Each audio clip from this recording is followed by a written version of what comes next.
Today, we are going over some examples applying the formula.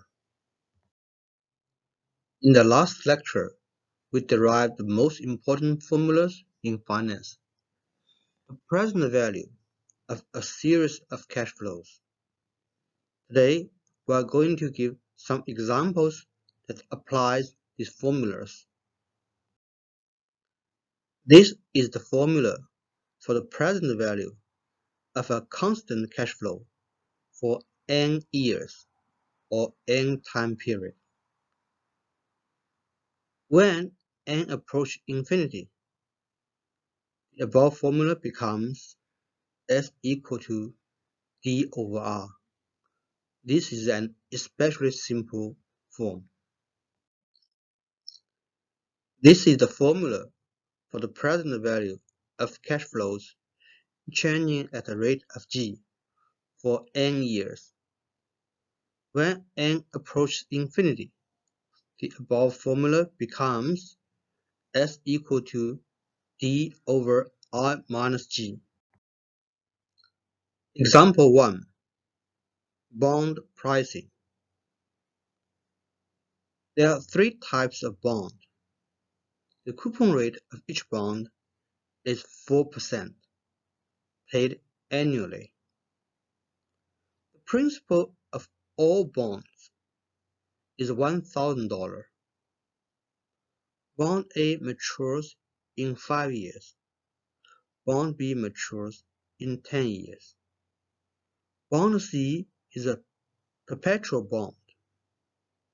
Suppose the discount rate is 4% per year. What are the prices of these three bonds? Solution. The principal of all bonds is $1,000. The amount of annual coupon is 1,000 times 4% is equal to $40 for all bonds. We will use Excel to calculate the values. Excel sheet is available separately. Bond A. For bond A, the price is equal to P is equal to 40 divided by 1 plus 4% plus 40, that's the second year payment, divided by 1 plus 4% square. And each year is discounted by more and more, right? The last term is the principal divided by the 5 years discounting. And we use the formula and then we can use Excel to calculate the value. The result is $1,000. For bond B, we do the same calculation and the price is $1,000 again. Bond C is a perpetual bond. The calculation of price is especially simple. It's the coupon divided by the discount rate, which is $1,000. All three bonds have the same price, as they should be. We might ask, will the prices of three bonds remain the same when discount rate changes? We will check. Let the new discount rate to be 2% per year. For bond A, the price is the coupons and the principal discounted by 2% instead of 4%, and the result is 1,094.27. This is higher than $1,000. For bond B, this is a 10-year bond. The price is 1,179.65. The price is higher than the bond A, which is 5 years maturity. Bond C is a perpetuity bond. The price is coupon divided by discount rate, which is $2,000. So the prices of all three bonds increase with decline of discount rate, but they increase to different levels. For short maturity bond A, the increase is the least. For 10 years bond, it's in the middle. For perpetuity bond, increase is the most. When discount rate increases, suppose discount rate increases to 6%. By the same method, we can calculate the prices of three bonds. The price of bond A is $9.15. The price of bond B is $8.52. The price of bond C is $6.66. The prices of all three bonds decline, but they decline at different levels. The bond with shorter maturity declines less. Overall, the prices of shorter maturity assets change less with the environmental change. Now we will do mortgage calculations. Example 2. Suppose a house is bought for $400,000. The required down payment is 5% of the house price. The rest is borrowed through a 30-year mortgage with monthly payments.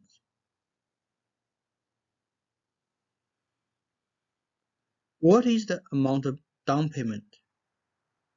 And what is the amount of borrowing?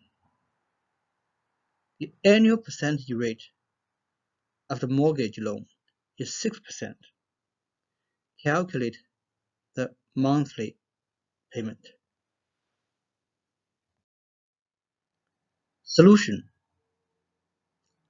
Down payment is 5% of the house price, which is $20,000.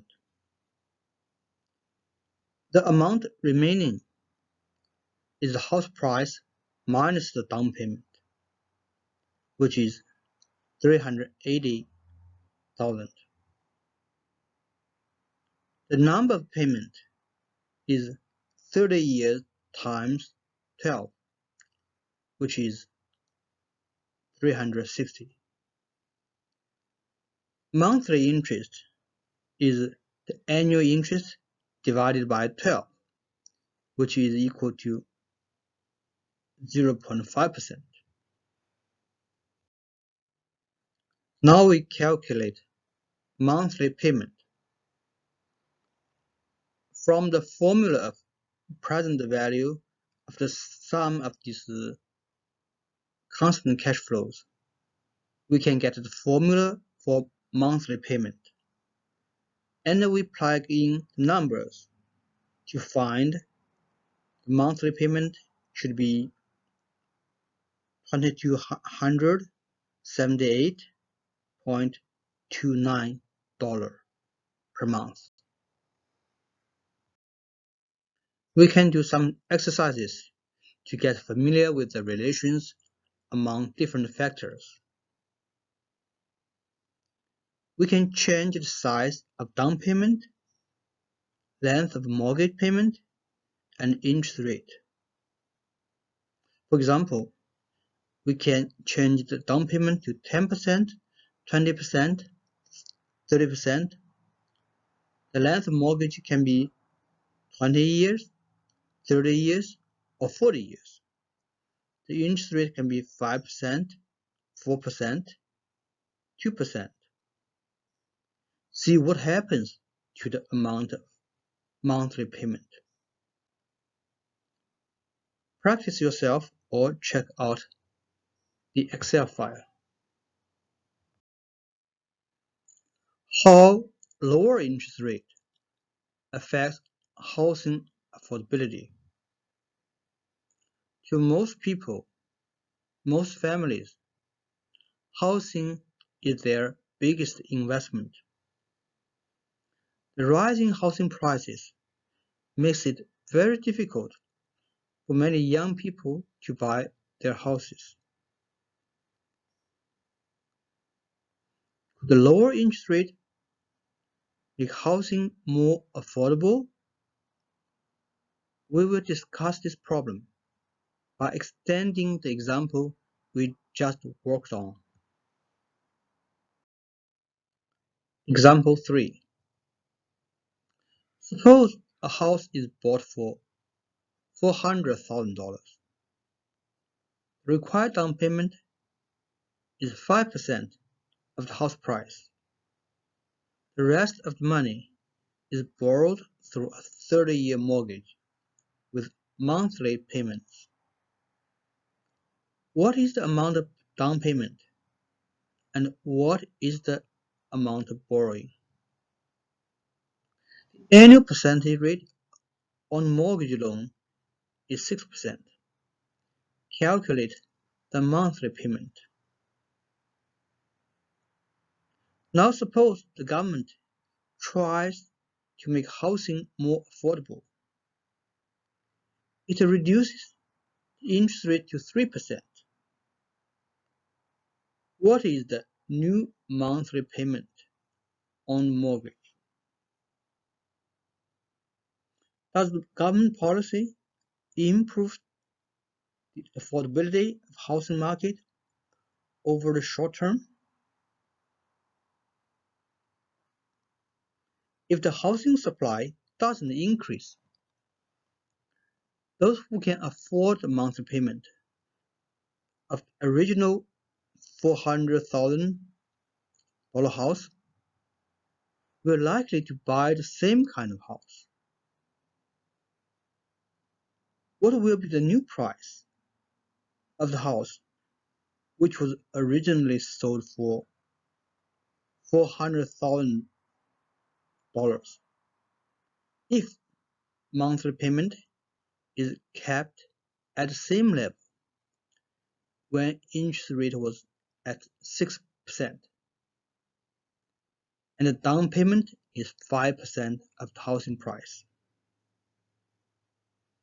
What is the new down payment? Over the long term, will lowering the interest rate alone improve or deteriorate the affordability of housing market? Solution. Continued from the last example. When the interest rate is reduced to 3%, redo the calculation with the same formula. The new monthly payment is $1,602. Over the short term, the low interest rate policy improves the affordability of the housing market. Notice that when interest rate is reduced by half, monthly payment is not reduced by half. Many people can maintain the original monthly payment of $2,278 with 3% interest. The present value of the mortgage becomes $540. $386. This is the amount of mortgage. The housing price is mortgage divided by 95%, which is $568,828.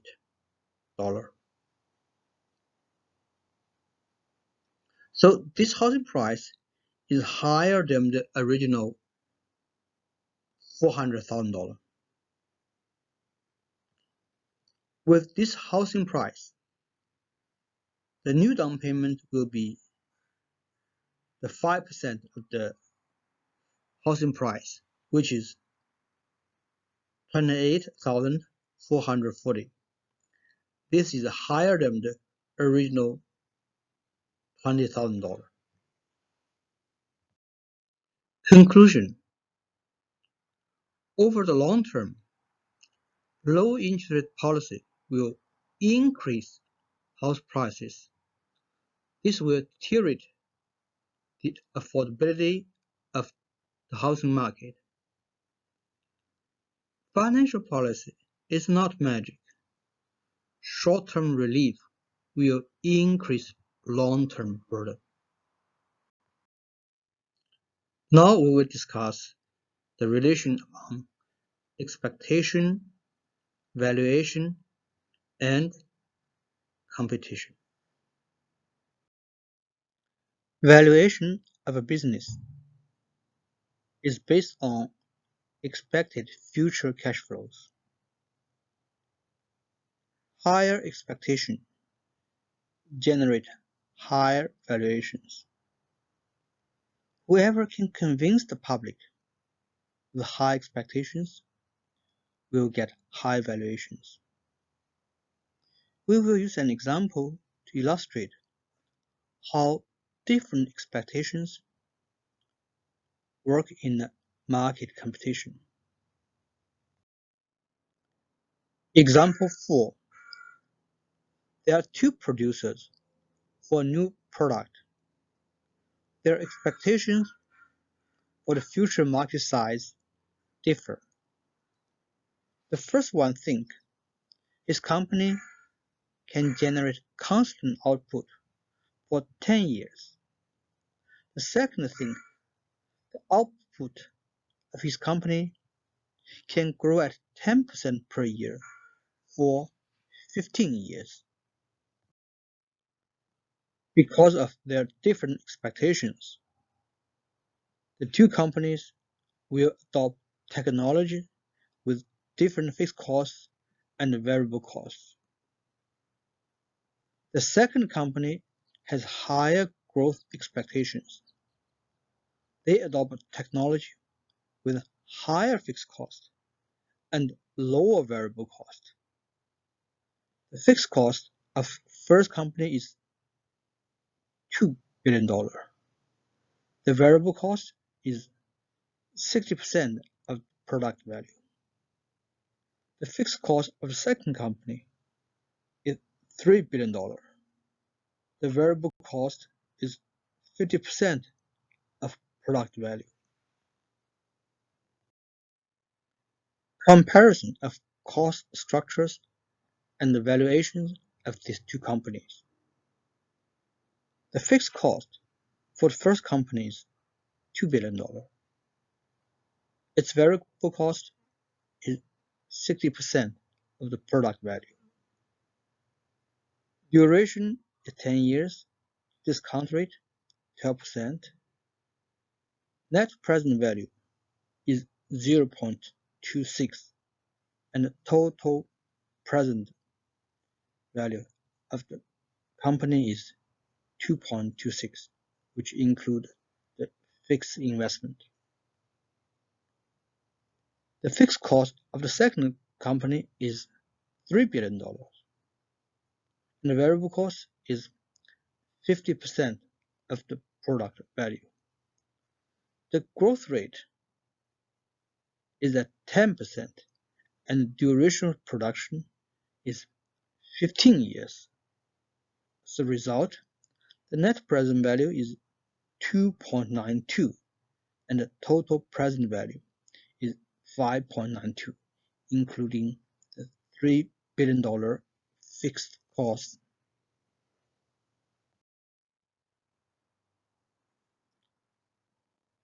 Suppose the public agrees with the expectations from both companies.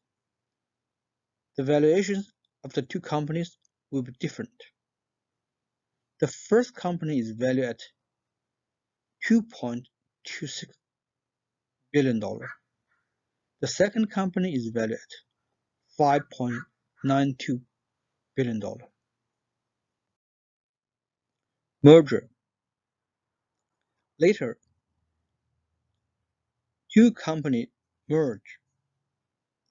Each company gets the share according to its market value. The first company gets 20% of the share.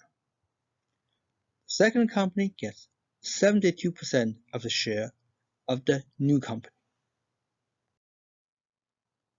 Revaluation.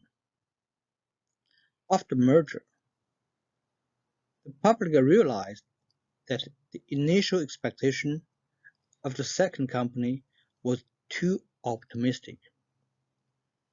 There will be no growth of the output size. The product will last for 10 years. This leads to revaluation of the production facility of the second company before the merger. The fixed cost is fixed, right? It's already being invested, so it remains $3 billion. But the growth rate becomes 0 instead of 10%. Duration of production becomes 10 years instead of 15 years. So when we recalculate, we get NPV is negative and the total value of the company is 2.83. From the revaluation, NPV of the project by the second company is negative. The new valuation of the production facility from the second company is 2.83. The total value of the new combined company is 2.26 plus 2.83. This is 5.09. With 28% of the share of the combined company, the final value of the original owners of the first company is 1.4 billion, a loss of 0.6 billion from their initial investment of $2 billion. This is despite their net present value of their investment was positive. With 72% of the share of the combined company, the final value of the original owners of the first company is 3.68 billion, a gain of 0.68 billion from their initial investment of $3 billion. This is despite the negative NPV of their investment. An example of such merger is AOL and Time Warner merger. In the year 2000, at the height of Internet bubble, AOL bought Time Warner with its stocks. AOL was valued higher than Time Warner. The combined company was called AOL Time Warner. Later, AOL's value became negligible. The company changed its name to Time Warner again. An accounting technique from AOL. Before the merger, AOL employed an accounting technique to boost its valuation. If you own at least 50% of a company, accounting rules require you to use the earning of the company as your earning. But if your ownership of a company is less than 50%, you can use the change of valuation of this company as your earning. AOL used to own 50% of AOL Europe. Before the merger, Goldman Sachs bought 0.1% of AOL Europe. Now AOL owns 49.9% of AOL Europe. Suppose the total earning of AOL Europe in 1999 was 1 million. The market value of AOL Europe increased from 1 billion to 3 billion in 1 year. There's $2 billion increase in market value. If AOL owns 50% of AOL Europe, then the earning contribution from AOL Europe is 0.5 million, which is negligible. If AOL owns 49.9% of AOL Europe, then the earning contribution from AOL Europe is about 1 billion, which is much larger.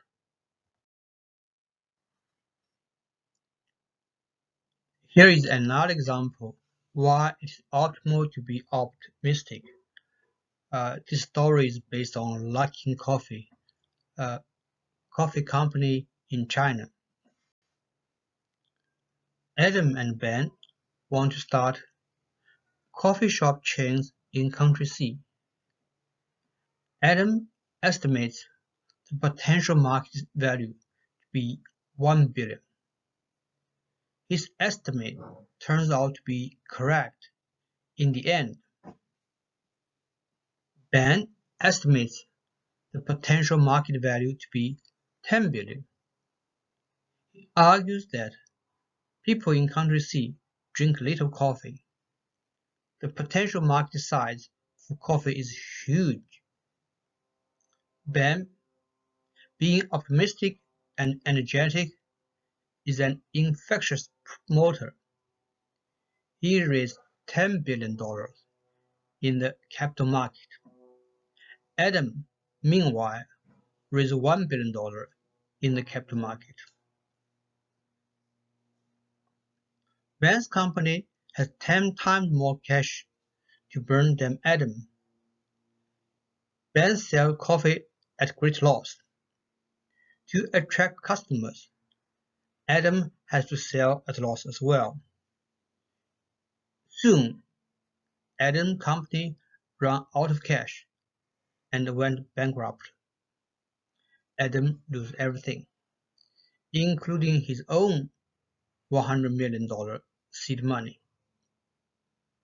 With the bankruptcy of Adam's company, Ben becomes the monopoly in coffee business. His company valuation jumped up further. At this point, Ben exercises all the options and liquidates his shares. Ben becomes a billionaire. Eventually, the market settles down. Ben's company valuation settles around $1 billion. Adam was right. The market size is indeed around $1 billion. Ben overstated market value by 10 times. Yet Ben becomes billionaire. Adam loses everything. Ben's success is credited to his entrepreneurial acumen about the coffee business. Adam, being a loser, loses all his credibility. This is a general pattern. In a company, the ones making more optimistic projections get bigger staff, larger budget, and higher positions. When business is not as good as projected, the people at high position get to decide who to lay off. The ones making more accurate projections, with smaller staff, smaller budget, and the lower positions, are laid off. In politics, the ones making rosier promises get elected. Honest ones are dumped by voters. That is why we are often unprepared for adverse events. Those who make warnings about adverse events are dumped by us and are losers. Nobody pays attention to losers. In monetary policy, low interest rate represents an optimistic outlook. With a lower interest rate, fixed cost investment increases. This will oversaturate the market and squeeze potential competitors. However, there are long-term costs of overextension. More debt to finance high fixed cost investment, overcapacity in production, high consumption squeeze the capacity of reproduction of new generations, low fertility and population aging. Society becomes vulnerable to environmental change and decline. Concluding remarks: Optimism pays in business and in life. It will be a good presentation topic to find more examples of how optimism pays.